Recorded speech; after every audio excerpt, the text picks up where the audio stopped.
This is Canucks Only. This is Canucks Only. Here are your hosts, Shylo Smith and Rob Young. Well, good evening, Shylo. Happy playoffs. How are you? Hey, Rob. Happy playoffs. Yeah, I'm doing good. There's been some really fun hockey going on. So, there's that commercial. I'm not sure if it's. I've got access to American television, and I'm not sure it's playing as much as the on Canadian side of Sportsnet. But that NHL commercial fired up with the guy in the bar, the announcer in the bar, and the one guy. Hey, why is everyone so fired up? Mm-hmm. Have you seen that commercial? I don't think so. It's pretty good. So a guy walks up and says, "Hey, why is everyone so fired up?" And it's an NHL. Like I think he's got some notoriety in the States. I don't know who he is. I heard his name in passing. He goes, it's the Stanley Cup playoffs. Like, and then he starts going to this really poetic description of the playoffs. Mm-hmm. And then the guy who asked the question at the end of the commercial, as a girl walks up and says, "Why is everyone so fired up?" And he repeats just what the really cool announcer was saying with some pretty awesome highlights. Okay. So it was pretty fun. Nice. No, I haven't seen that. But it's. I was listening to some people. I think it was the TNT broadcast with Paul Bissonnette and I can't remember who the other person was. But the hockey's been so good. Like really amazing. And so what I wanted to do from a Canucks perspective, because it's April 28th. Some teams have been eliminated. So Colorado has advanced. Carolina has advanced. Potentially a preview of the Stanley Cup final of those two teams going 4-0, sweeping. But this is Canucks only. And so we're mostly interested in what our dear old Canucks are doing. And so we'll talk about that.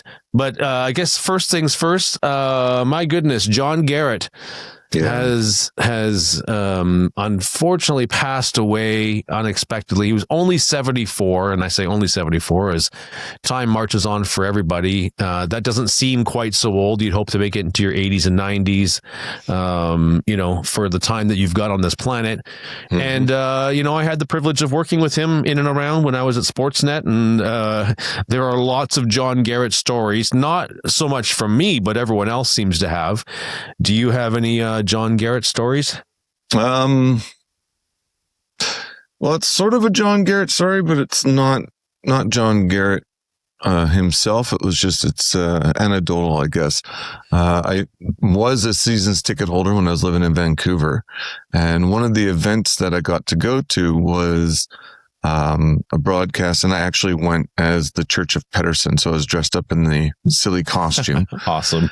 And it was to meet all the broadcasters. Okay. And so Shorty was there, and Batch was there, and John was supposed to show up, but I believe, I'm trying to remember, I think he was sick, like he came down with the flu, or he wasn't feeling good, and he didn't want to, spread the germs type thing.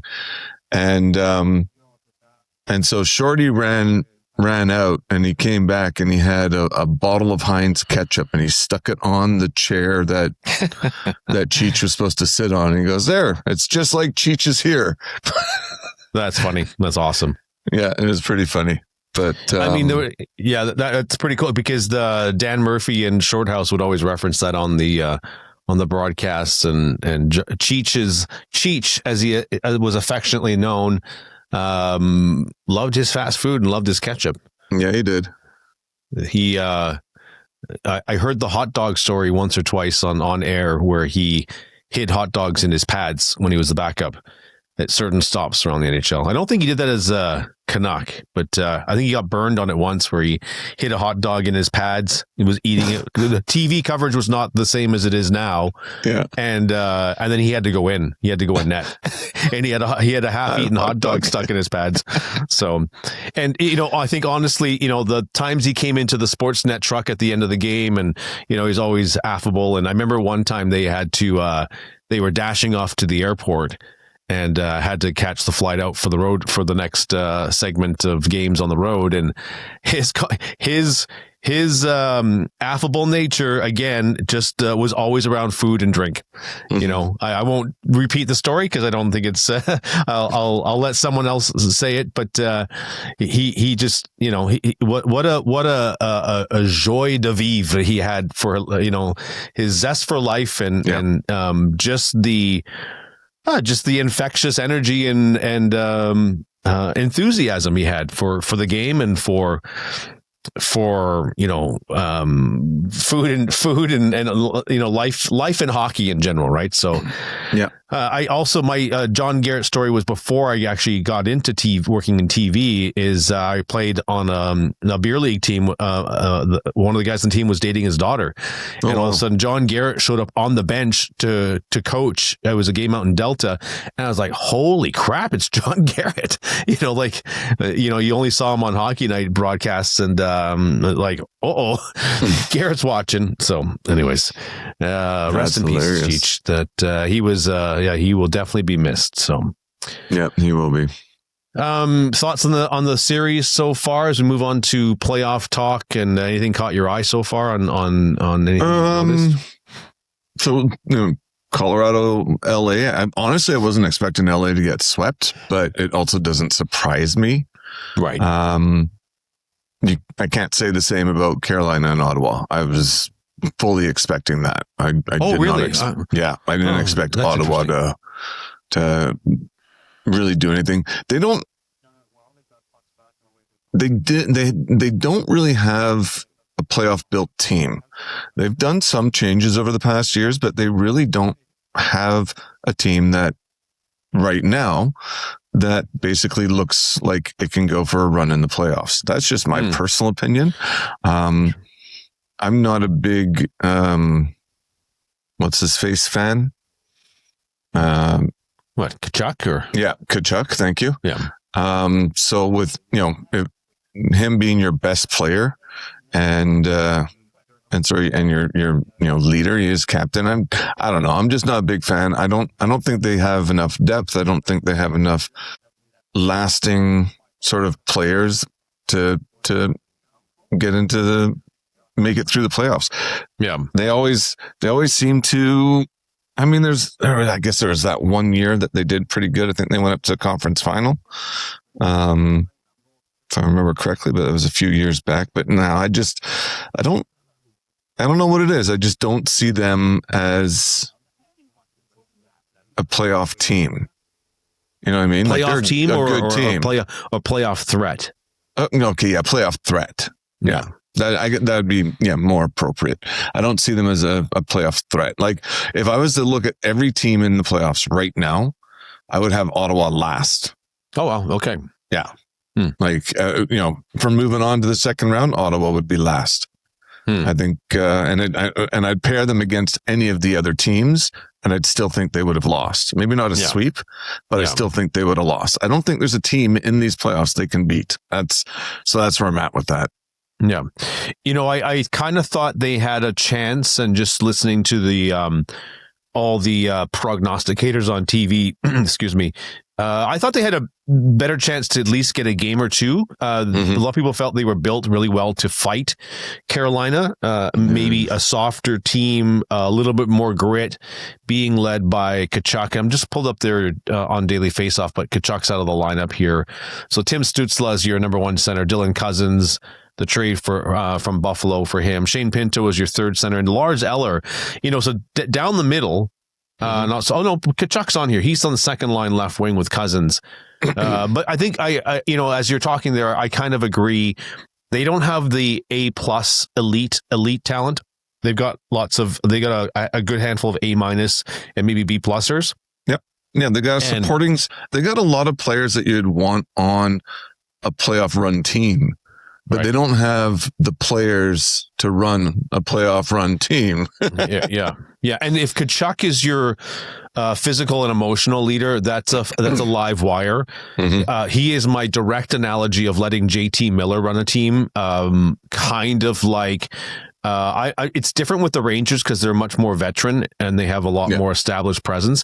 But for a young team to have the crazy, unfettered Brady Tkachuk running as the emotional leader, for good and for bad. And, and that's really the knock on it, is that if he goes bad, it's bad for the whole team. And so I think Tkachuk probably is captain material, but I think he needs to be tempered by another strong personality. And I don't think that's in Ottawa, but that's a bit of an aside, because they were run out of town. But I think they have good B+ talent. And I think that's my problem with the whole the last 7 years of Ottawa, drafting the Drake Bathersons, the Shane Pintos, the who did they trade to?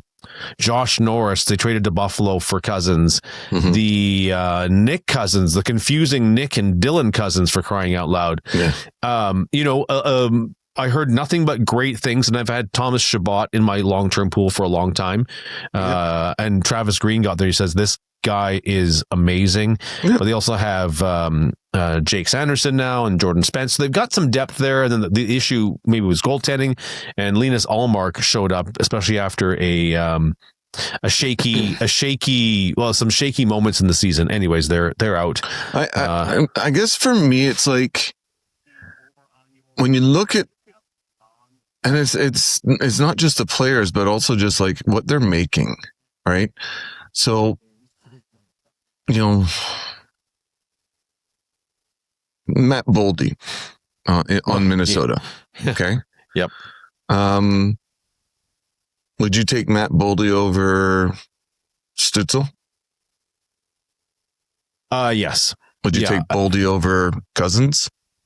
Oh yeah, for sure. Would you take Boldy over Pinto? Oh, for sure. Okay, so all those guys make more than Boldy, and Boldy's on a contract for 2030, right? That ends 2030. Right. So Stützle is, he's at 8.3, right? Yeah. Cousins is at 7.1. Pinto's at 7.5 starting next season. Yeah. So they're signing these guys that does not allow space for them to bring in the actual talent that they need to carry this team forward. Because in my personal opinion, Tkachuk's not going to do it. Right. Like I would love to see him with a strong role model mentor, like to keep him in check. But they don't have enough play to really do it. I mean, they do have, what do they got for cap space? Because I think they got $2 million. Yeah, they got about $2 million. Yeah. So, I mean, it's not even enough to do something with, in regards to what they need. Right. They're overpaying their guys. Yeah. And that makes it really difficult to build a successful playoff team when you're doing that. I mean, going back to Minnesota, right? Kaprizov makes a crap ton of money, 17 million, right? But he's starting next season, he's at 9 million this year. But he's a top 5 player in the league. He's a top 5 player in the league. The next guy is Boldy, right? 7 million. And then it's Eriksson Ek at 5.2. And that's it. Like all the rest of that team is below 5. Yeah. And in forwards, I didn't talking about defense. Defense, they're super. They got Faber and Quinn Hughes and Surgeon and Broden. Like these are all. But again, look at those names, right? Yeah. They're these guys are in the top. All 3 of those names are probably in the top 15, maybe 20 of defensemen in the league. Really. So, they're going to be a bit more expensive. Faber's a right-handed defenseman. I can't believe he's making 8.5 though. That's just pretty. Yeah. That's pretty insane. I think that's a bit of an overcharge. Huh? A bit of an overpay. Yeah, a bit of an overpay. Just to live breaking news: Edmonton just went up 1-0 in the game 5. It's 3 minutes into the first. Yeah. Look for Edmonton to McDavid's hobbling. He was walking in fine on the pregame, like in street clothes, but he was hobbling pretty good last game. But I think the Oilers are going to rally this game. Yeah, well, they have to. Right. Yeah. If they don't, that's it, right? So I don't know if they can beat Anaheim, though. What do you think? If to be honest, like if McDavid and Draisaitl do those things that they do, like they can take a game over. Totally. But if they're not putting 5 points on the board, collectively, then no. The Oilers need to be able to outscore all of their issues. And they got a lot of issues. They got back end issues. They got goalie issues. They got depth issues. Yeah. But they also have the two guys that can outscore their issues. So if those two actually do something, then I'd say they do have a chance. But again, we're talking about, can two players win you a Stanley Cup? No. And I don't care if it's McDavid and Draisaitl. Odds are they might be able to beat the Ducks. They might be able to, rally up and do that. I don't see them getting out of like Vegas or Utah. I don't know, man. That's going to be a tough matchup for them. And Utah's a little bit prickly right now. They're giving Vegas a run for their money here. Yeah. The Oilers, if McDavid is hobbling, Draisaitl is coming off of injury. Then you got Jason Dickinson, who's also coming off injury, looks like. And then as of today, I mean, this should be current with Daily Faceoff. I mean, if you can name the fourth line center of the Oilers right now, I'll give anyone $50 because I've never even heard of this guy, Josh Szymanski. Josh Semenko, is it? I think the Oilers are in a reasonable spot, better than say the last 2 years, I think, and they went to the final. And I think in some ways they're actually better, but I don't know if they're going to get past the second round this year. No, I don't think so. I honestly, I don't think so. And it's going to beg the question. I mean, McDavid's got 2 more years on his contract after this? No, he starts 2 years at the beginning of next year. So this is the end of his current contract. He starts the new contract next season. Okay. So it's the beginning of the 2 year contract next year. Yeah. But I mean, if he turns around and goes, I want out, what are they going to do? Yeah, and I need to watch some post game. There's just too much hockey, and I'm not that invested in other teams other than our own, more than a passing interest in past who's in my hockey pool. But I think the Oilers are a little bit deeper. The addition of Jason Dickinson incredibly has worked out. Jack Roslovic is on the third line. Ryan Nugent-Hopkins also on the third line. But when, Podkolzin and Kasperi Kapanen are on your second line with Draisaitl, and that's, you got a line driver. Matthew Savoy is a super high draft pick for Buffalo, and he's on the first line with McDavid and Hyman. But anyways, goaltending is still an issue for the Oilers. Hugely. The injuries are the new concern, given the condensed schedule on the Olympics. I think probably maybe for both, with Draisaitl and McDavid being banged up and being injured. That's a huge concern, which is, I don't get the Jarry trade. No, not at all. So they basically, it's a 1-for-1 on the goalies. Like they're more or less exactly the same, except for I think Jarry might be a year or two older, right? Yeah. But the thing was, like, if you didn't have trust in Skinner, he was at the end of a contract. You could have just let him walk, and it wouldn't have cost you anything. Wow! But now they picked up Jarry, who's basically the same goalie, really, and he's still got another 2 years on his contract after this one. He's not a UFA until 2028, 2029. Yeah. So they've shot themselves with, now they're going to try and move Jarry to get someone else, and then who's your starter, Ingram? Yeah, it's crazy. So, I was about to say if anyone really actually knows me, I could give two rips about Edmonton, to be perfectly honest. Too much PTSD from the 80s, Gretzky beating the crap out of us, Messier, Curry, Anderson, Coffey, Kevin Lowe, Charlie Huddy, Grant Fuhr, Andy Moog, Ken Linsman, Esa Tikkanen, Peter Klima, like just too much damage there, right? So and then again, my personal theory of like, I will never really cheer for Pittsburgh or Edmonton, because how does two franchises get four of the greatest players of all time in two different generations of players? I just don't. I have zero sympathy for those franchises. So you have zero sympathy for Pittsburgh too, I'm guessing. Yeah, that's what I mean. Pittsburgh is the other franchise, right? So Pittsburgh and Edmonton having Gretzky, Lemieux, and then Crosby and McDavid. Like and then on the secondary players of Yager, Messier, and then Draisaitl, and then Coffey playing for it. Just I have no sympathy for that franchise. No. They've had their time. I still laugh at the fact they haven't won a cup like that. Edmonton should. They should have 3 cups. You would think you should have 5 cups with McDavid. But they screwed up. Draisaitl and McDavid are top 7, usually top 5 in points every year. Yeah, and I what you're just talking about, the lack of goalies is a primary problem. Because they have salary cap issues, and because they gave Darnell, and this is the single reason, in my opinion, Darnell Nurse has been making $9 million for far too long in a salary cap era.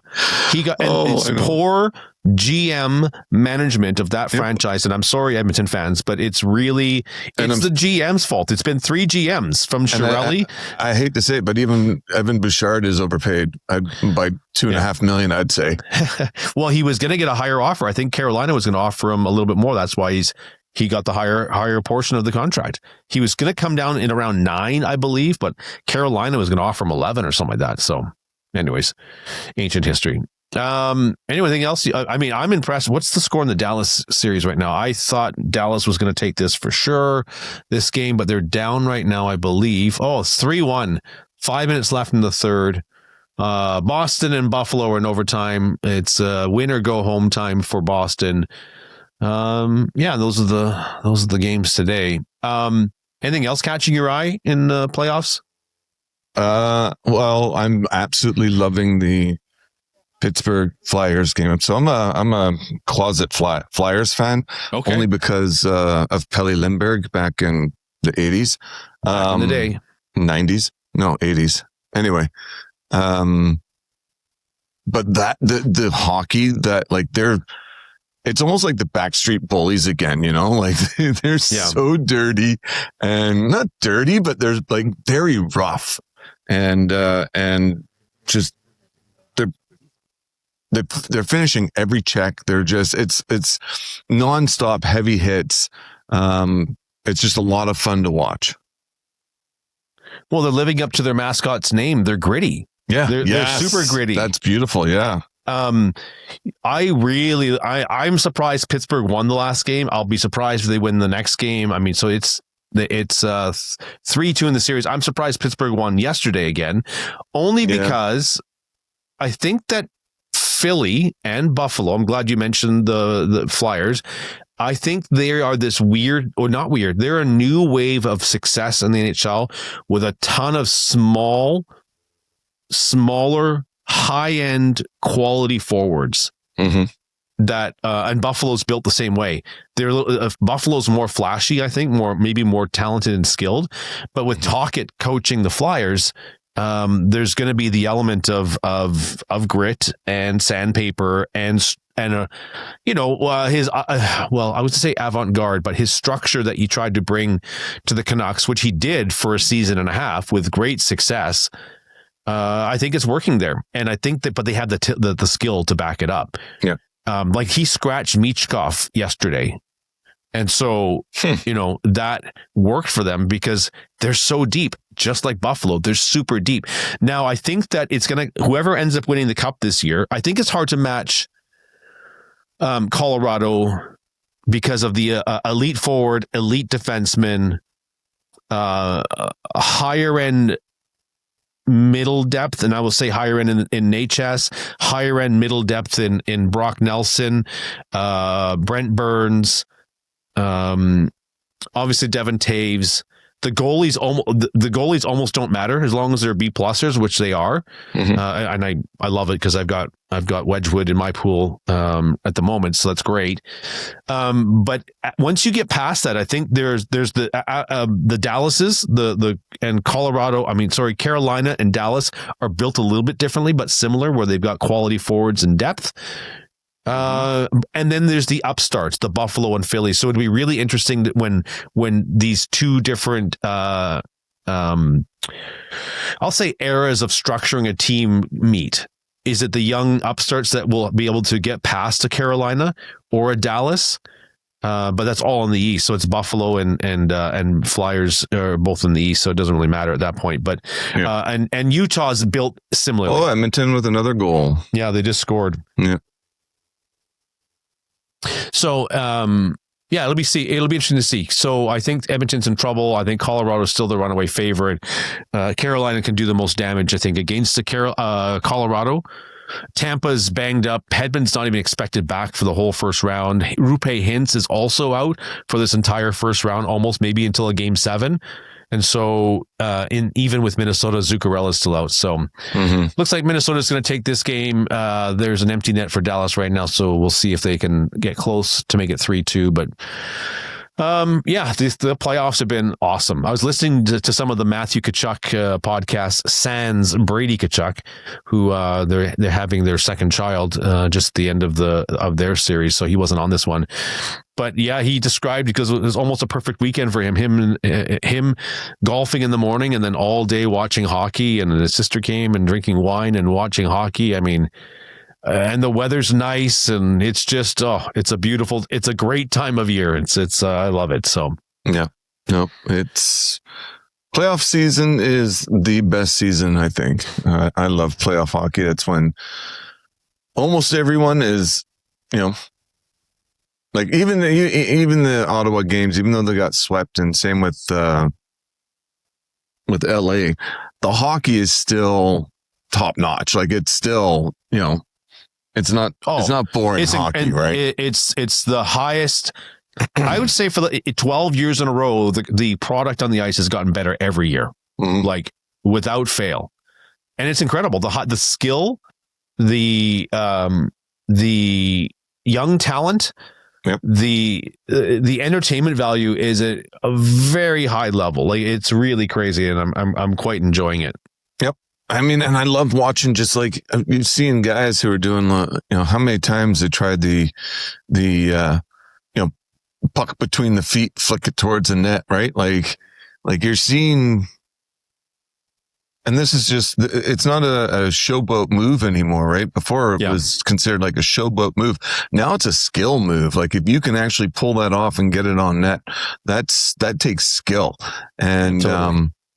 And it's amazing to see just how many guys actually have like that level of skill in the NHL now. It used to be another goal for Edmonton. I don't know why I'm cheering. I just like hockey. I like good goals. So no, I want them. Well, more hockey is better. That's all I know. Yeah. So Draisaitl just got a tip in. Yeah. So 3-0. That's cool. Yeah. They came to play. That's for sure. But that's what I love. Like I love good hockey, and I get excited when anyone scores. Like, like I just cheered there for Edmonton. I hate Edmonton. Oh, they're swapping the goalie. Huso's going in. And, nice. This is a young Ducks team too, right? This is the veteran presence of a Draisaitl. I had a feeling that Draisaitl would put this team on his back if McDavid is a little banged up. Although McDavid got an assist there, so yeah. Well, I think he got he made one pass, and then it sort of deflected out to a point. Like he made a pass, it didn't really go through, and then And that's all part of the learning, right? This is a young team with success in this. I guess you count maybe the Ducks in that conversation of the Buffaloes, the Flyers, and then the Ducks as well. And maybe to some degree Utah for the young talent having a good stretch and to getting into the playoffs. Anaheim was in top 3 in the division for a long time, even leading the division too. So having Anaheim's going to be a playoff team for a good few years to come, and they still got 10 million in cap space right now. Like they got some space for throwing some extra guys in there or picking up someone who and I don't want to say older because they do have some older guys already. They got a couple guys, like 3 or 4 guys in their 30s.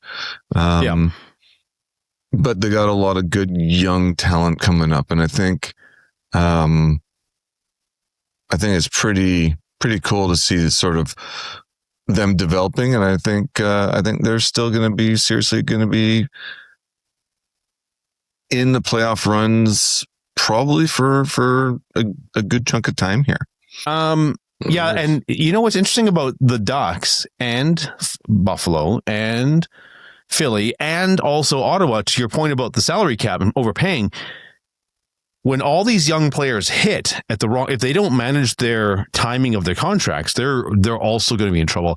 Yep. It'll be a casualty of the salary cap management if they don't do it right. So, that's interesting. But boy, they fun to watch. It's a good. I'm enjoying watching Philly because there's wave after wave of these young players, and they're all effective, right? So, but the old vets in Pittsburgh have rallied a little bit there. So this is great hockey. What I wanted to do is, because this is Canucks only after all, is let's talk about the Canucks, and let's as we're enjoying good playoff hockey, and let's kind of run through what we think. If we were the GMs, or if Shylo is the GM, what does Shylo do? And so let's pull up the Canucks and the situation. So let's tackle it from the crease out. Your favorite position. What does GM Shylo do with the Canucks in starting in goal? And let's go carte blanche. Like, you're the GM, you've replaced Alvin, let's say Rutherford's still above you. And so there's going to be some direction or go crazy. And let's start making let's clean up this mess and just let's run through what we would do with this squad. Well,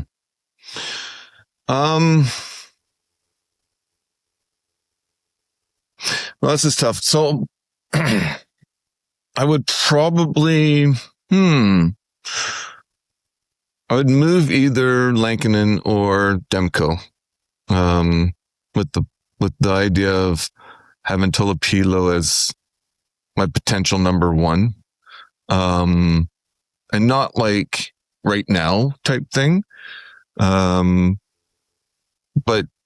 for this period of time, if you will, for the next 3 years, right?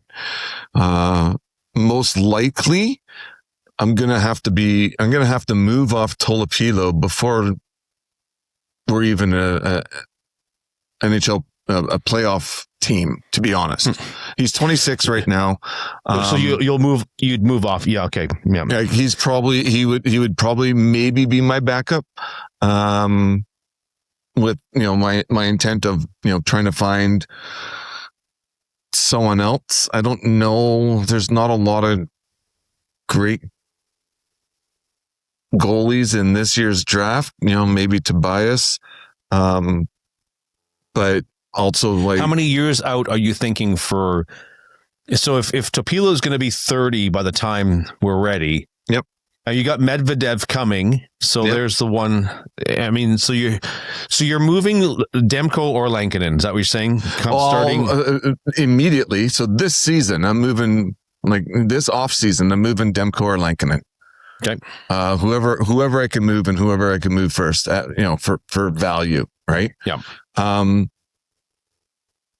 I don't even know if Demko is going to be, I mean, I said this last year and I probably said it the year before. I don't even know if Demko is going to be able to come back and be a full-time goalie anyway.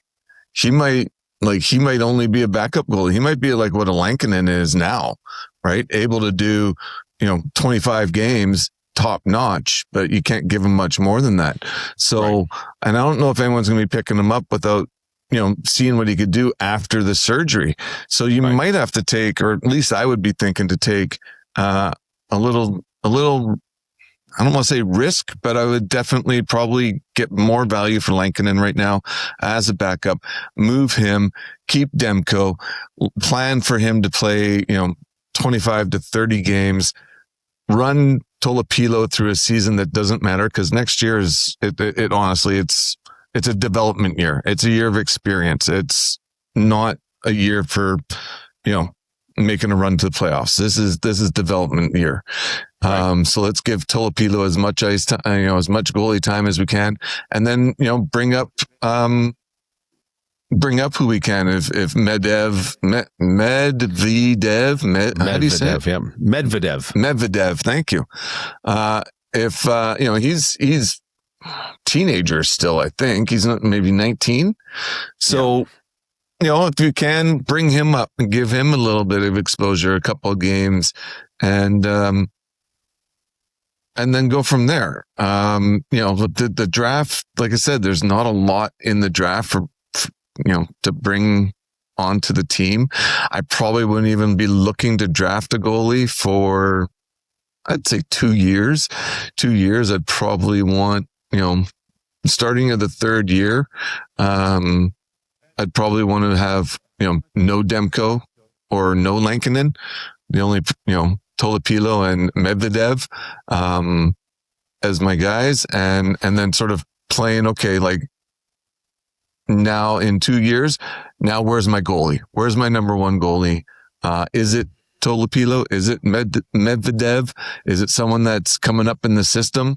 Keep an eye on the draft. Is there someone that we think could come in and be that number one? The thing about playing GM right now is that there's a lot of unknowns, and what we're trying to do is build a team for 4 or 5 years from now, right? You're trying to, and with that comes the unknowns, right? Tolopilo, he might get injured. He doesn't appear to be the type of player that continuously gets injured, but who knows, right? He might actually get repeatedly injured. And that's not something you can foresee. He might have, some sort of issue that arises. So it's really tough to say what's going to be successful. But I think the best chance for success is moving Lankinen and Demko, go with Tolopilo and Medvedev, with the idea that they're currently short term and we don't need to worry about goalie hunting or anything to do with goalies for the next 2 years. Then if we need to, we can start looking, we can reevaluate where they're at. Tolopilo will be 28 and Medvedev would be 21, 22. So you got some good windows there, especially with the rebuild, because that's what we're doing right now. We're rebuilding. So I don't really want to go out looking for a goalie. I don't want to spend a lot of money on a goalie. With these guys, I can keep contracts nice and low while we're doing the rebuild, and then who knows if we sign one of them to a really good deal and he takes off. If it's a 5-year contract, 6-year contract, we might be able, because Tolopilos is up in 2 years. He's a UFA. I think Medvedev, just signed, didn't he? It's going to be his entry level. I can see I'm on Elite Prospect. Entry level, yes, and he's 900,000. He's not RFA till this team is basically at a point where it should be playoff ready, which is for 2029, right? So you're looking at cost benefit right there. So that's what I'm looking at in the back end. I'm not worrying about it. I'm not thinking, hey, we need to find someone.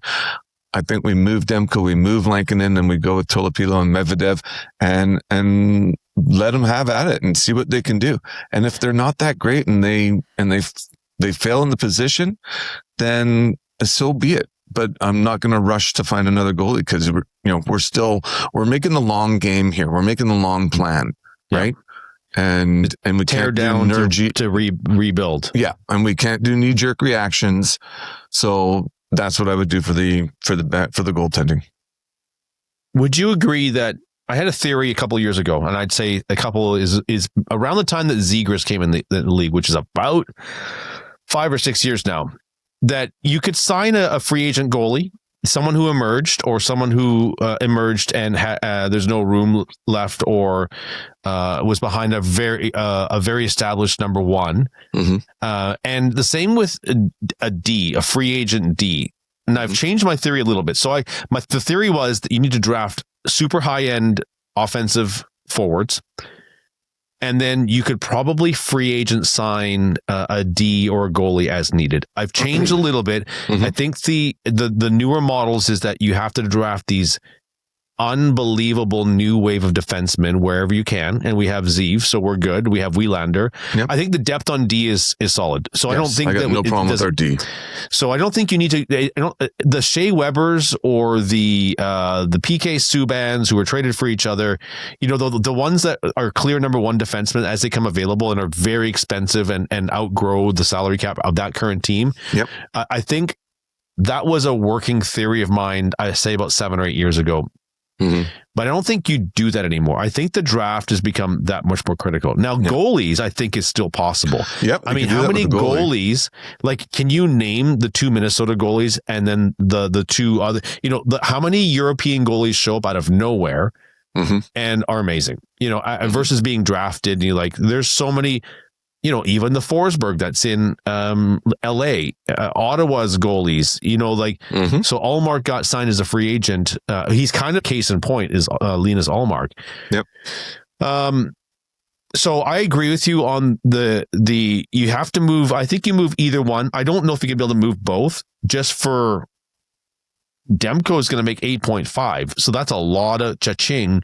Yeah, I don't think you're going to be able to move him anyway. So I'd be happy moving Lankinen. Lankinen's been an unbelievable soldier for us. Yep. So you're going with Tolopilo and Demko, and then Patera is your third depth goalie. He may not even be available for contract. Well, he's out. He's a UFA at the UFA. He's a UFA next season. I'm not sure he's super pleased because he signed, and then we've covered this before. Mm-hmm. He signed before Lankinen was signed, and he didn't even get a sniff up here. I think he played 2 games for us. I don't think he's sticking around. I don't think, even if he may not stick around. I think he's totally gonna. So I think and Lankinen has way more value at the moment than Demko because Demko's unproven. Now, if Demko plays 25 games, looks good, maybe you can move him. But man, who knows, right? Yeah, Yeah, I mean, so you're saying you want to go with 3 goalies for the start of next season? No. I think that's just your depth in the farm. So you're going to go for Tolopilo, and I'd say Demko is one. I'd say Demko, right? If they could move Demko, I love Demko so much, but his injury has caused so much problems here that they're not going to be able to move him in the off season because no one's seen what what can he do? Lankinen would be the easy one to move in the off season. So you move Lankinen in the off season, you give Tolopilo 60 games, you give Demko not 60, you give him 50 games and you give Demko, 32 or whatever. I think that's, you manage Demko. Because if you can do that, right, without worrying about, hey, we got to win every game. I mean, we're talking, I'm the GM, right? Not the coach. Yeah. You're a coach, you want to win every game, but put Tolopilo and give him that experience, right? Even bring up Medvedev and let him have a couple of runs at, in net. Limit Demko, give him some sheltered exposure, and then that was a nice save. And then if he does well, you're going to have an easier time to move him before the trade deadline. Maybe someone maybe we're talking about what you're talking about, where, a team their number one goalie went down, and now their number two is their number one, and they want someone to back them up. Well, Demko would probably be a great person to be, picking up on a deal, right? So that's I move Lankinen, keep Demko, play Tolopilo the majority, use Demko as a backup, and that's what I'm doing next year. Yeah, because Demko, if he plays or goes down, you kind of win either way. Yep. With LTIR or an unbelievable Demko. Yep, exactly. Okay, so let's move on. Let's just go to the next obvious thing, which is the pending UFA. So Evander Kane, Teddy Bluger, Curtis Douglas, Derek Forbort are the only UFAs. Mm-hmm. And there should be 2 less UFAs on this list. I just still can't believe they didn't get moved. Alvin can take a bullet for that one because there's just no excuse for Kane or Bluger not to have been moved. Honestly. Yeah. So what do you do? So Kane's probably done. Have you heard anything? I haven't heard a peep. I heard that there was some grumpiness towards the end. He got his big shiny 1,000th silver stick. Yeah, and then he got his 1,000th game, and then sat. But I don't think he really. I don't know. I don't even know what to make of it because I heard he was a little bit grumpy about it. But does it really matter? No, not really. He was also injured. Mm-hmm. So what do you do? So you've got the three forwards, 1 D UFA. P.O. Joseph is a RFA, and Forbert's still an LTIR, so he hasn't come off that yet. Right. So what are you doing? What do you do? So that's 1, 2. So Philip Hronek, Marcus Pettersson, Zeev Buyam, Tom Willander, Victor Mancini, DPD, and Kirill Kudratsayev. So we're pretty good on D. Honestly, what are you looking at there from the GM Shylo eyes? What am I looking at there? I'm probably just gonna you're not gonna get anything for Forbort, right? No. So I'm just gonna let that run out. Well, he's UFA, so you're getting jack squat. No, I know. That's what I'm saying. Yeah. And you're not getting anything for him before then. Right.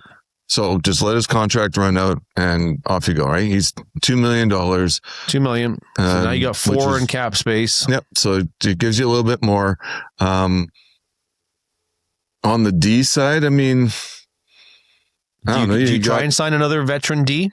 No. You think this squad needs it? I think this squad's good the way it is. I might look in the draft for someone who's young and maybe needs to develop a little bit more. Maybe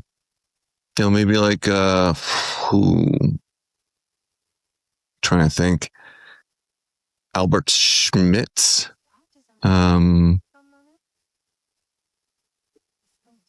Do we want Finnish players? That might not be a good thing. But anyway, a young D that can go down, stock up the A, and use a third, second, late second or third. We only have the one second, don't we? Mm-hmm. So maybe a third, find someone that's a good size, very young, and then throw them in the system and see what happens. That's what I'm doing this year. So I'd probably use 3rd round on a D. Let Frobert walk, and I'm happy with the core that we got there. I got no problems with it, and even we got.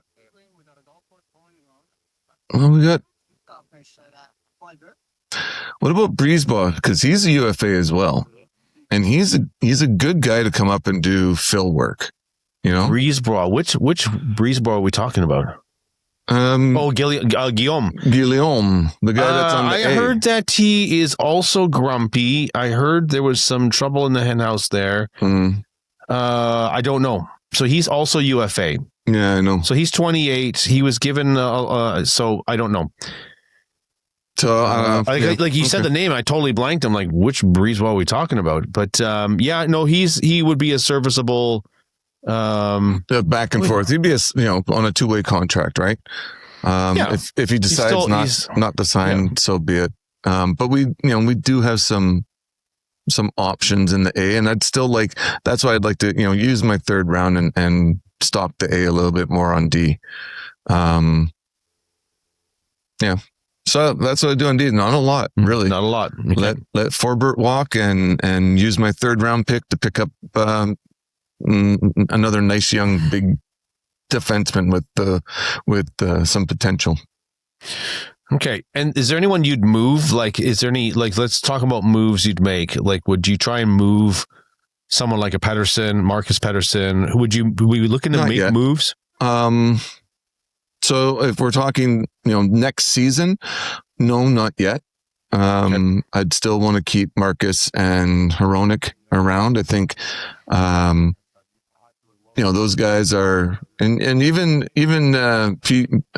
Pierre-Olivier Joseph, they're sort of the veterans, if you will, which is really funny considering they're only a year or two outside of what I consider the elite window for defense, right? Pierre Joseph hasn't even entered it yet. He's 26. For me, I think that window is at 27, but that's okay. So I would keep them next year for sure.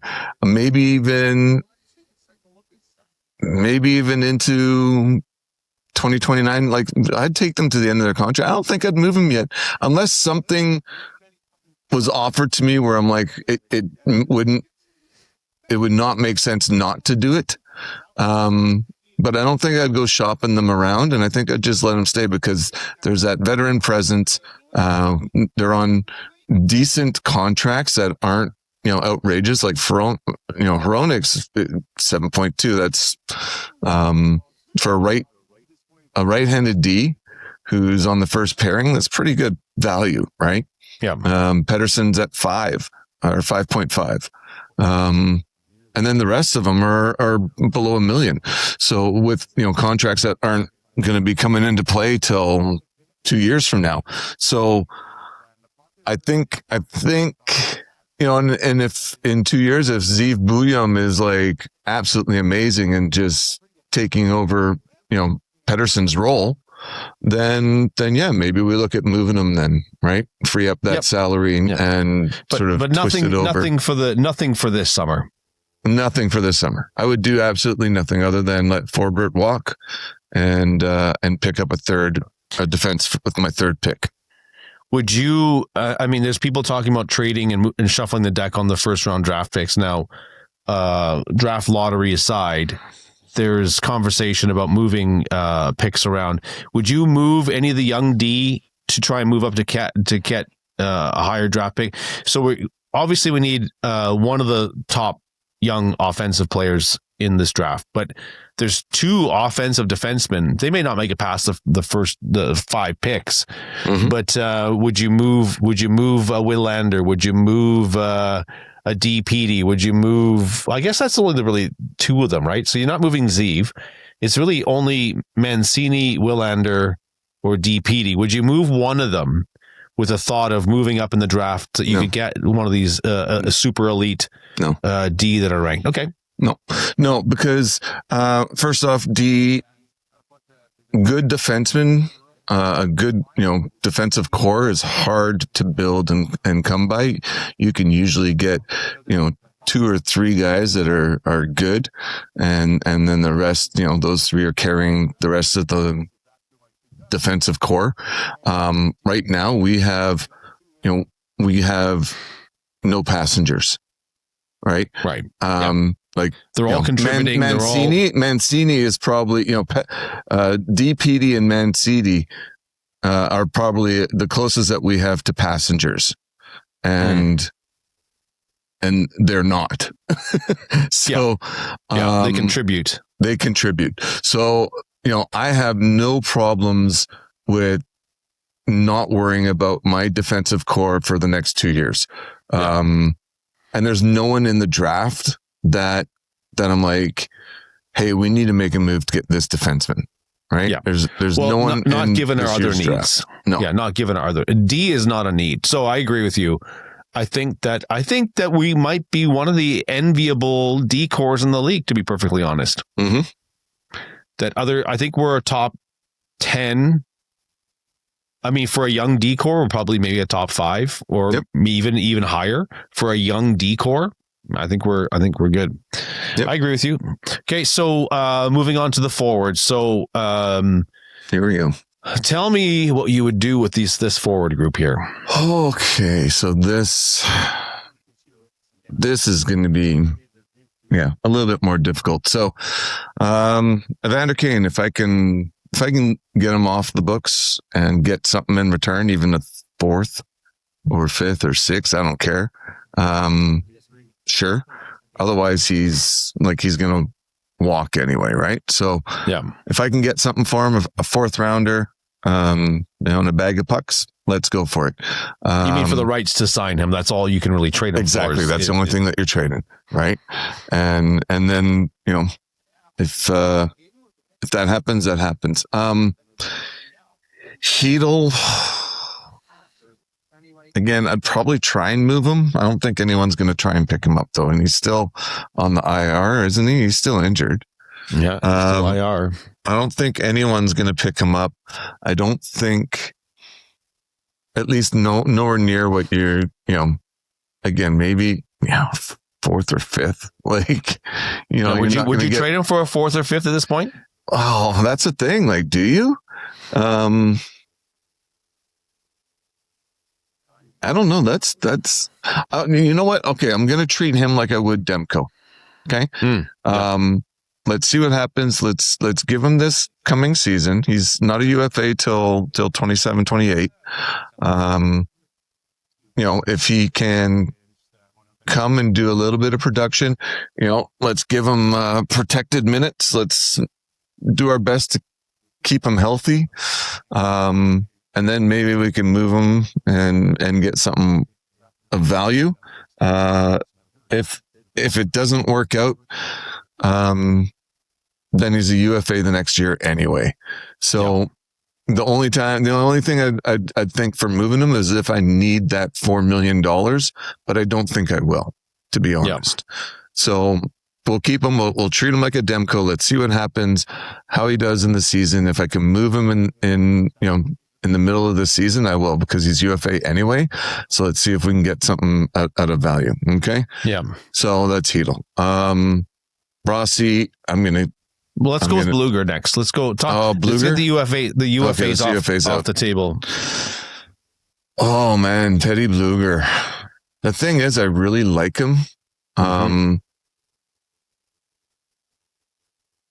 think he's a little expensive for what he would be playing as most likely a 3rd or 4th line center.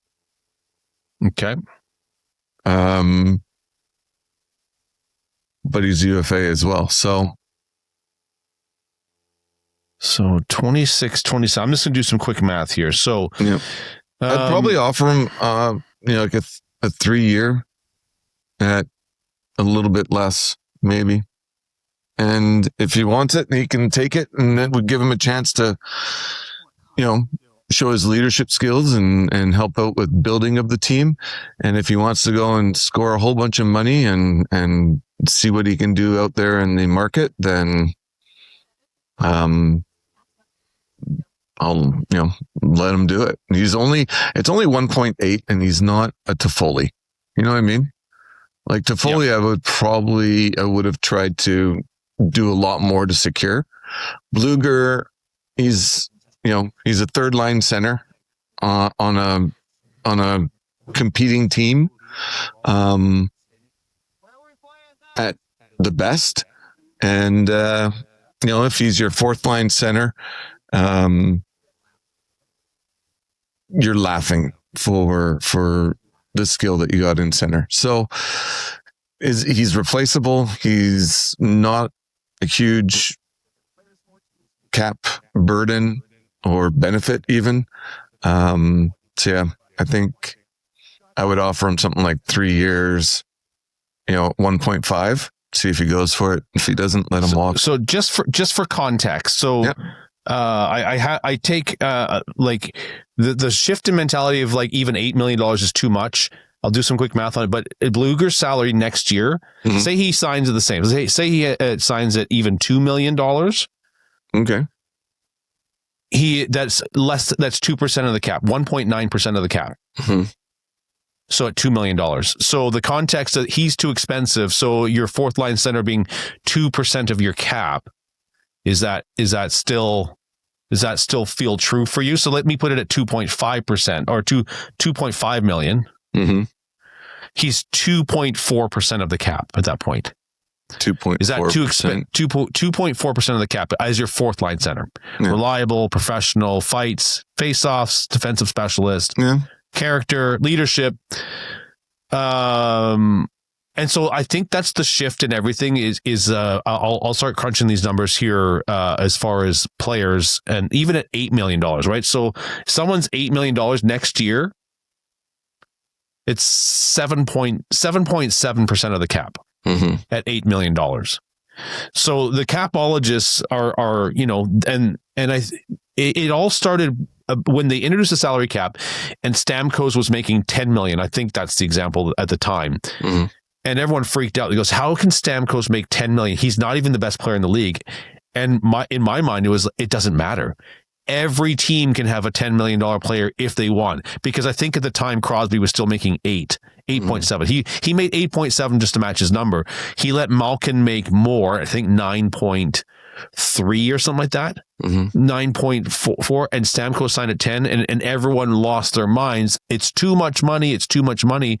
And in my mind, it's like, no, because if you run your salary cap percentages right, even back then, this is like probably 7 years ago for Stamkos, maybe a 4-year deal, and then he's been in Nashville for 2 years now, maybe 8 years ago. Anyways, it's the percentage that matters, right? So if you overpay on a percentage, then you've got to adjust your numbers and then tell all the rest of the team, sorry, there's no budget left for you. You have to sign for this.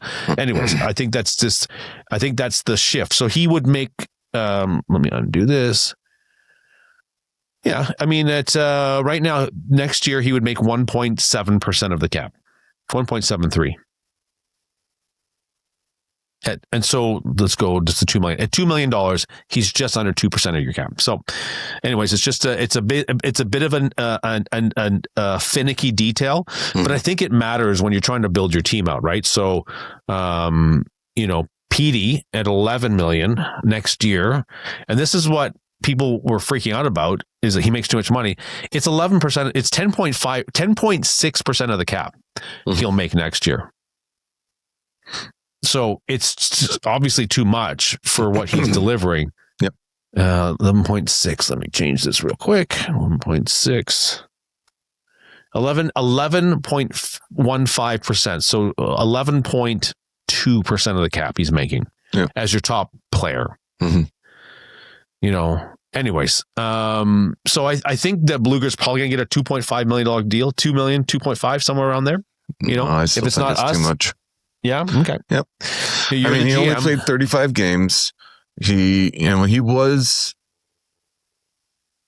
for what he did, he was effective when he was playing. I don't know. I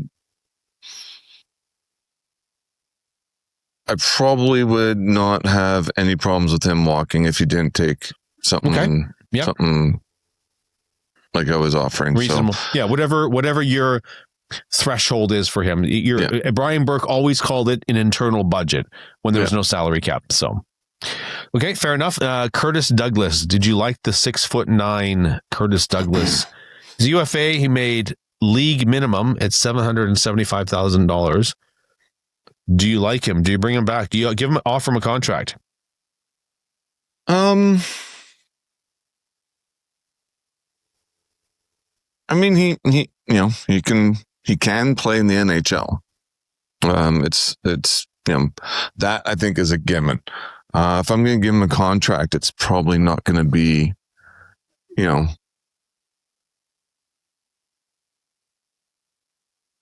I mean, $1 million? 26. Yeah, maybe. Million, 950, 950. Give him a cost of living raise, you know? Yeah, just under $1 million, I think, like 950. And then, give him like a 3-year contract. Again, my window, I'm looking at 4 years being my thing. So if if we need to make some movements, I want to be able to have space and ability. I don't think he's going to be a player that all of a sudden is, and you never know, he might, but spiking in everything that we need and then going, hey, I want $3 million to play. Yeah. So hello, Niels Höglander. Yeah. Right. So I'm thinking, we'll give him a 3-year contract that gets us just outside the 2029, 2030 season, which is when I want to be back in the playoffs. And then we can look at things from there. So I'd like to keep him. I do like the grit that he brings. I do like the game he plays. He's someone that, throw him and Teddy Bluger on the fourth line and we need players like him. He's not super aged, but we need guys like him to. This is going to sound dumb, but we need guys like him to protect all our youth coming up. Yeah. Right. Yeah, for sure. So, we don't need these guys just getting destroyed. We want to have some guys on the team who are basically able to go, hey, okay, if you're going to do that, then here's what we're going to be doing to Celebrini. Right. And that's going to have, way more of an impact than, if they're like, if someone's beating up on our, Connor Ogren or whatever, it will get the message through real quick. So I like having him. I think he can play in the NHL as a fourth liner. And I wouldn't have to worry about moving him indefinitely under that $1 million mark. I'd 900, 950, somewhere in that range. A modest raise. So you are offering him a contract. Yep, I am. And I think that you need a player like him for, one, fan favorite, two, for protection. And he's a good story where you want to kind of cheer for him to kind of finally make it, right? Because this is... Yeah, he's a feel-good story, right? Right. You kind of need that in this interim, which is going to be a couple of bumpy more years for sure. Mm-hmm. Unless a miracle happens. Like if there's a miracle turnaround next year, I think every expert will be shocked on TV and not TV. Mm-hmm. So in the meantime, you need the feel good stories to cheer for. And he is definitely one of them. Now, would you try, who are your emotional core as veterans? So as Chicago and San Jose, let's see who else am I going to pull out of the hat here for rebuilds? Who are you keeping around? Because I think that as much as I love Besser and I love DeBrusk, can you have both of them? Can you have, Rossi's a free agent he's got 2 more years on his deals. Yep. He's in the middle of a 3-year deal, or not in the middle. He's in the first year of a 3-year deal. The Niels Höglanders, the Drew O'Connors, everyone else is kind of a keep, except, Ratu is very valuable and still on an entry level. Yep. Sasson just extended and is reasonable. Carlson just extended is very reasonable. Mm-hmm. Really, so it's really the Bessers, the DeBrusks, the Höglanders, the O'Connors. Mm-hmm. Are you keeping all of them? Or are you trying to actively move somebody? Okay, well, I'm going to caveat that with Elias Pettersson is always on the block. I'm not actively so, and I'm not going to say this to anyone, right? I'm not going to walk up to him and be like, hey, I'm just waiting for the right deal to move you, unless he comes to me and says, I want to be moved. But he's the one that I'm like, if someone's, you're interested, what's your offer, right? I will have an open ear for moving him. Same thing for Brock. I might have a conversation with Brock and see how he feels about, me looking for another place for him to go? Does he really want to be at 29 starting a rebuild? Right. Where by the time his contract's up, he's going to be 33, and he's most likely not going to have a ton to show for it, right? Other than he was a good leader and, on a losing team for 4 years, right? So I would have that conversation with him and hey, love to keep you, love to have you. Do you want to move to a playoff contending team? Yeah, totally. And if you do, then let's talk and let's find the right deal, right for him, but also more right for us. So I would actively start even in this off season. Like I said, I'd have that conversation first before I do anything else, and see where his headset's at, right? Because I don't think he's going to want to be on a losing team for the next, the continuation of his contract, and then in 32 become, a UFA with, where's he going to go? He's done, right? He could go to another team that would probably have some cap space for him. Imagine him, let's say, okay, here you go, San Jose, right? Logan Couture's gone. Well, he's not yet, but San Jose has a real reasonable cap. They got a ton of cap space, or projected cap space, if you will. Yeah. And then saying, and you get to play with Celebrini. You know what I mean? We're going to stick you on a line with Sherwood and Celebrini. I'm just making that up, but there might be some flavor for him, right? This is a team that San Jose is they're in year 3 of their, if you will, if you're using my terminology, they're in year 3 of their 4-year to get in playoff contending, right? Yep. And so, if he's willing, and then I'm just, what am I looking for in return? Picks. I don't know. Maybe see what they got for goaltenders in their minors, coming up through the system. Do they have anyone? I don't think they do, but, maybe they got some young guys that they're willing to move. I don't really need any D. Hey, we can get Jet Wu back.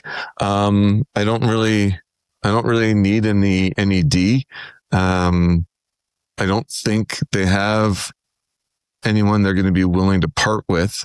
A pick or a prospect at that point. Yeah. So that's what we're looking at, right? And most likely, I'd rather take a couple of picks. Give you Besser, and you give me, 2 years of second round picks. Just even the cap relief at that point, $7 million, 7.25. Yep. Don't get me wrong, I love Brock Besser, but you're 100% right. Chicago would be another fit. Yep.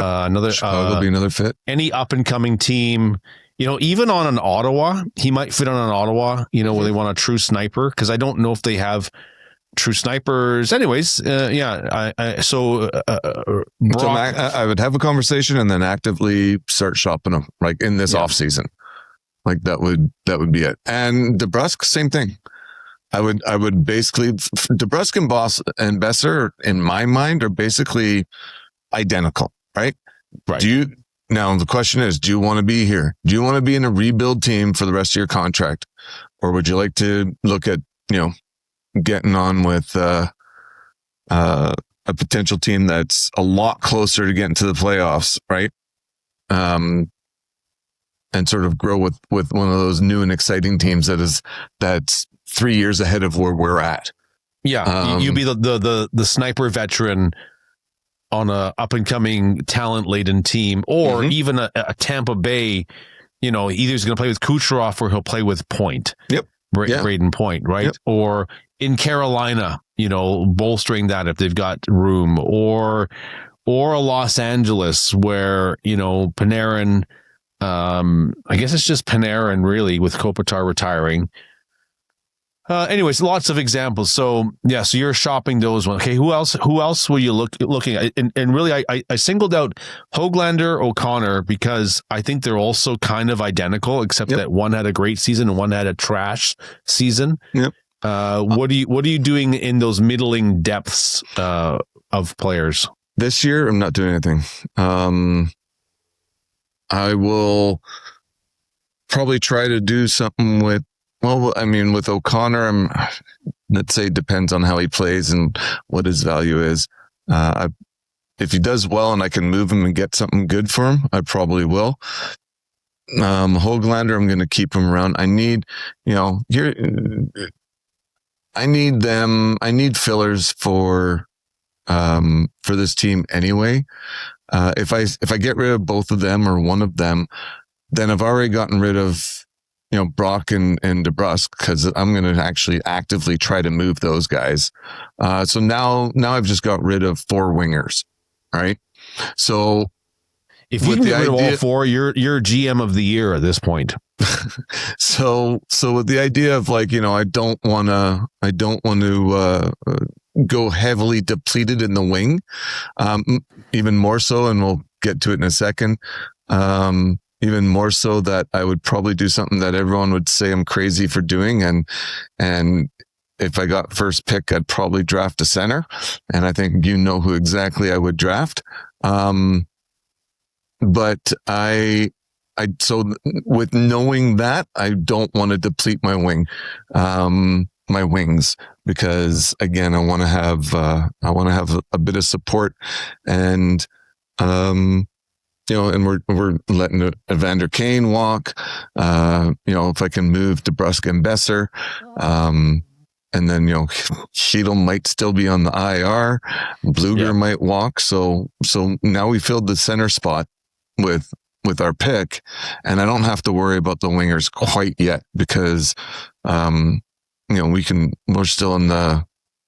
pick up a guy with our 25th pick, right?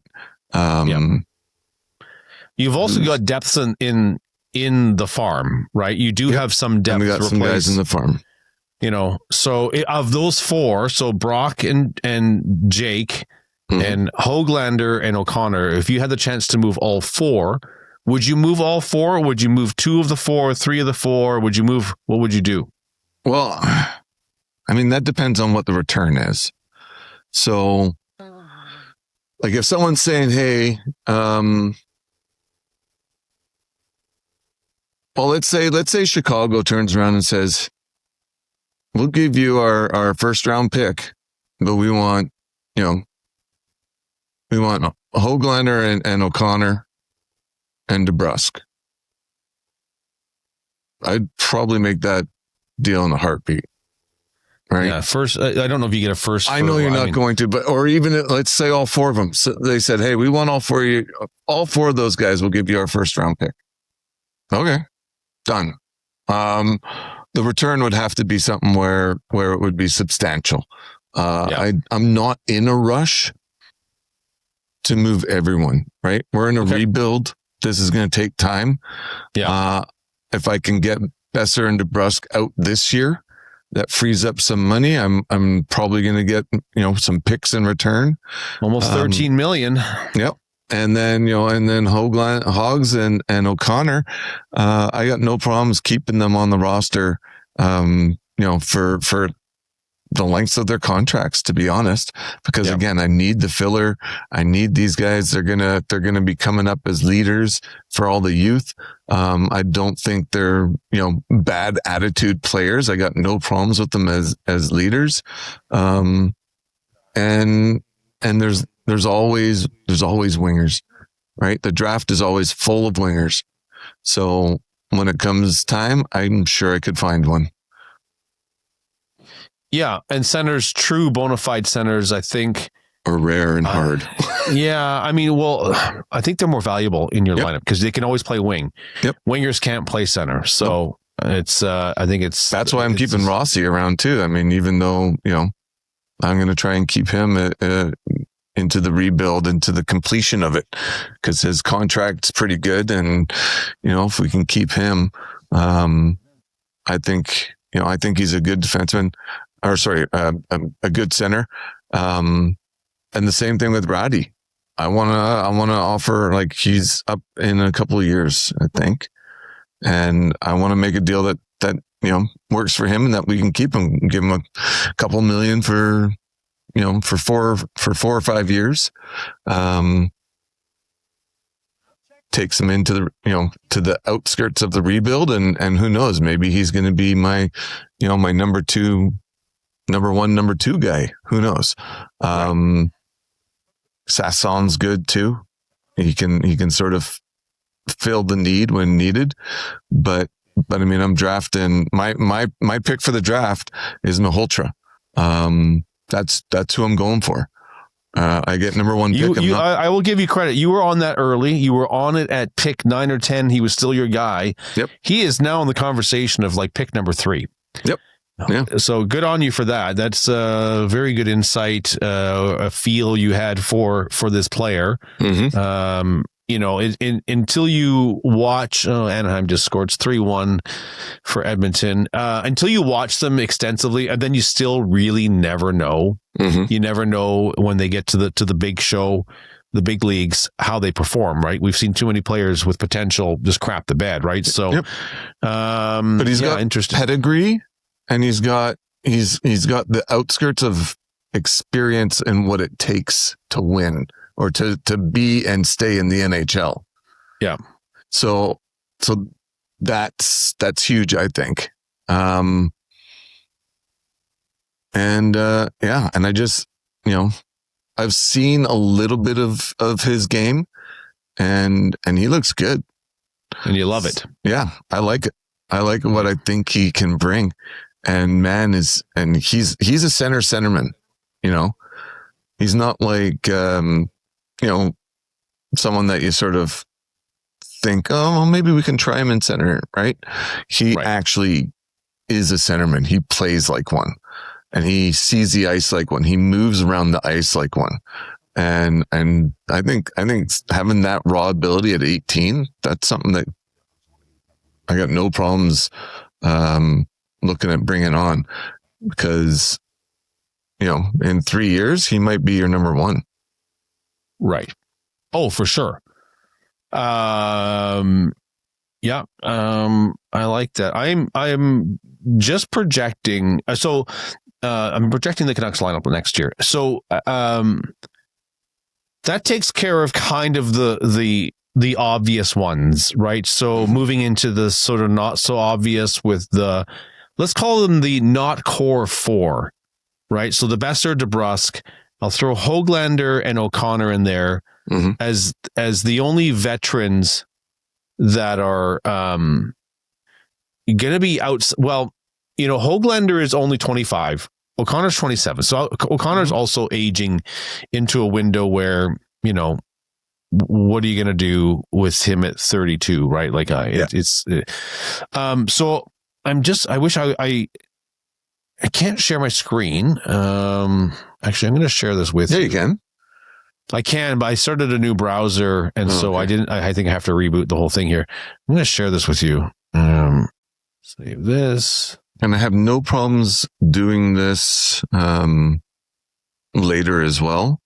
But in about 15 minutes, I got to go and pick up Athena and drop her off. Yeah, no, we'll wrap it up in 15 minutes here. So I just sent you a link to see if you can open it up real quick. I'm just going to run through this.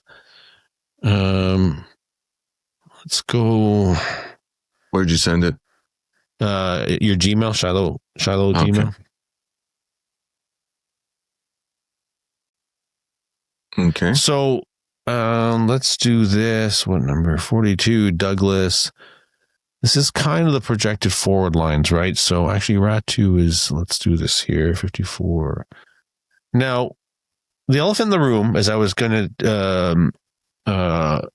with the not core 4 out of the way and actively trying to move Pettersson, so what I wanted to do is, like, if you take Pettersson out of that, so now if you put Malhotra in this lineup here, Malhotra, here, if we're going to take the center, you bump everyone up a little bit in the lineup here. You got I'm going to keep the bro together, to be honest.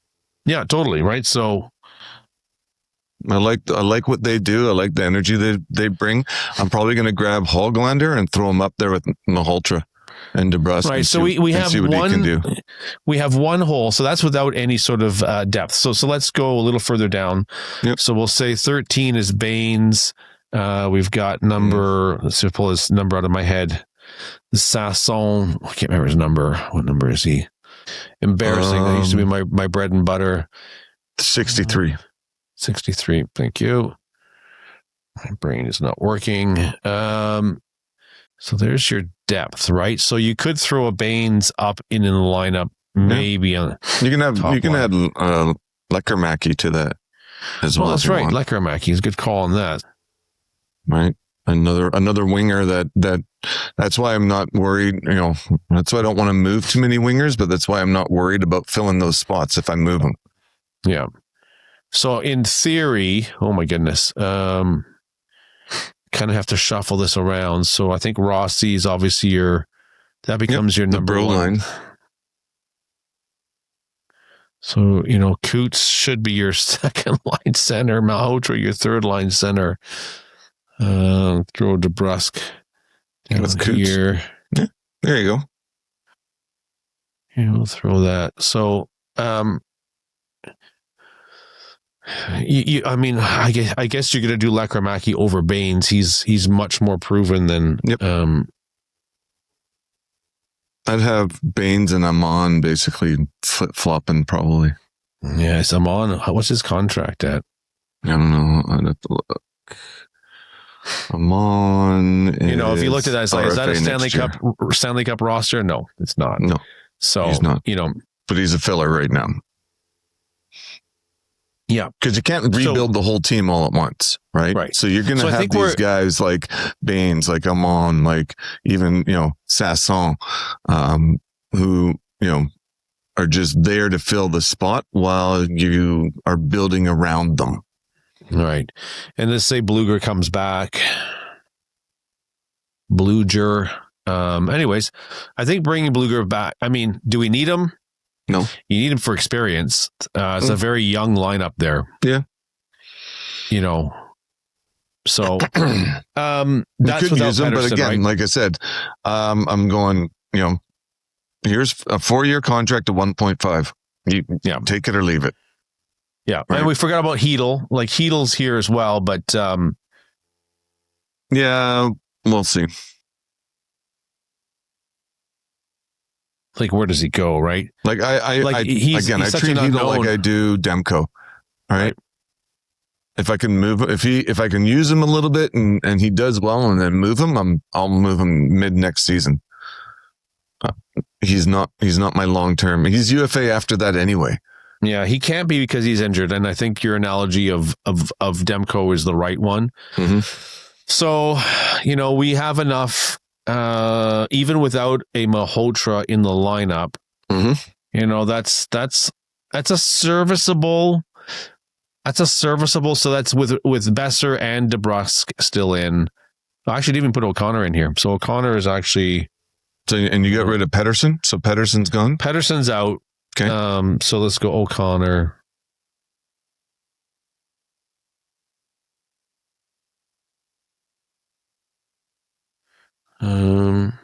18.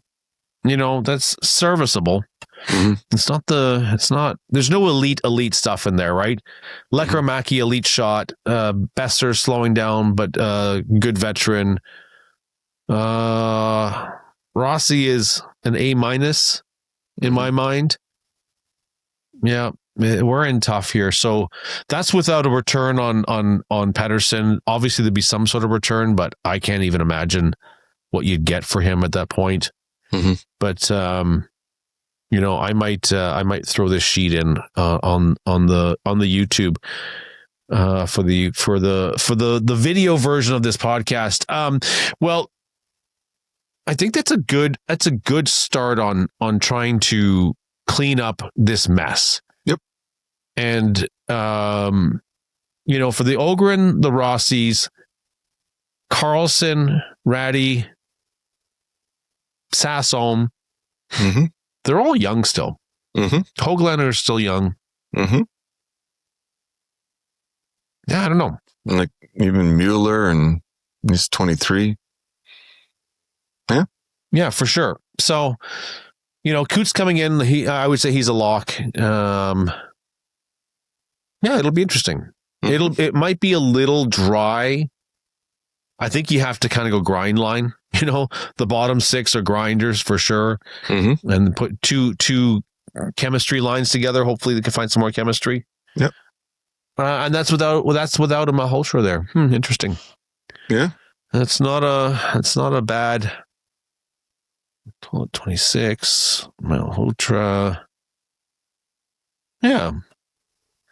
Not a winner, but definitely not a loser. Well, this is the start of the build, right? Start of the rebuild.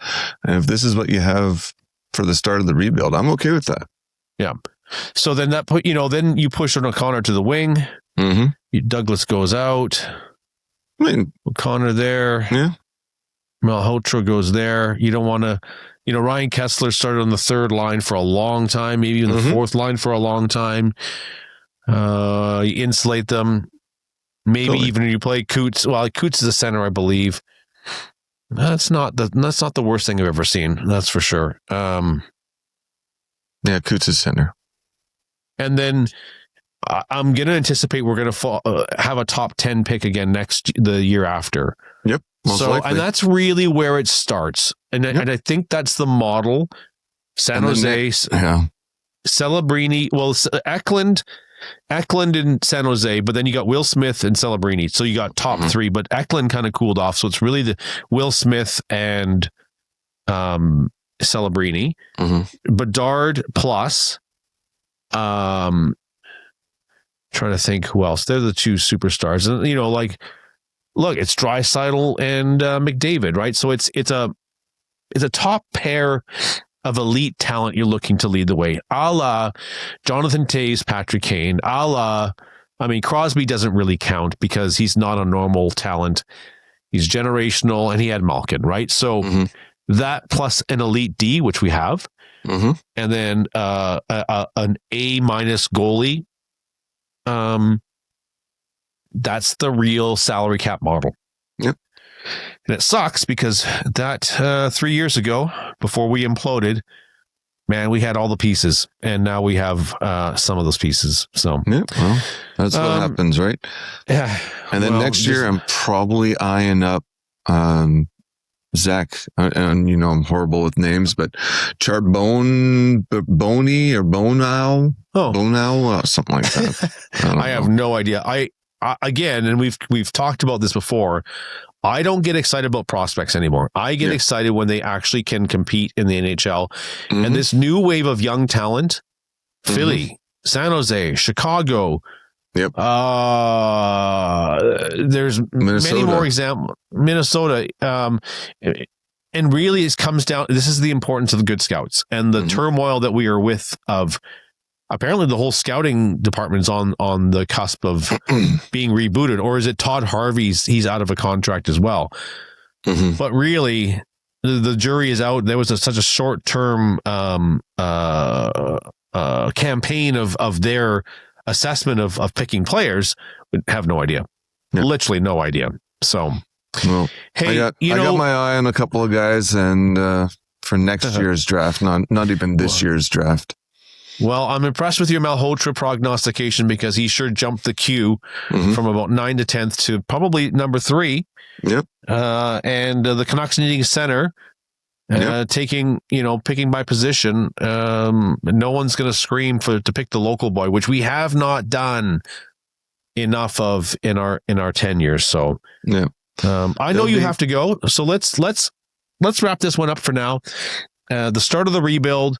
Playoffs are on. We'll do this again and talk more about this as we see, especially as we see going to round 2, which teams have advanced and really seeing what models of styles of structure of teams are working really and how they're going against each other. So, hey, let's wrap this up. And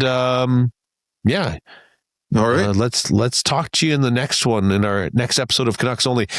For those who do not know, again, we're on YouTube. I will start posting this to Twitter and all the socials. Make sure you give us a like and a subscribe. I haven't really asked for that, but started to spread the word. We've got a Facebook group, and make sure to join the festivities and join the conversation. Tell us who you think is going to be the best picks to grab, or what would you do for moving players? Nice. Love it. Okay, my friend, have yourself a good evening, and we'll talk to you in the next one. You betcha. Canucks Only. All right, have a good night. Good night. Bye. Thank you for watching Canucks Only. Canucks Only. If you enjoyed this episode, please like, share, and subscribe.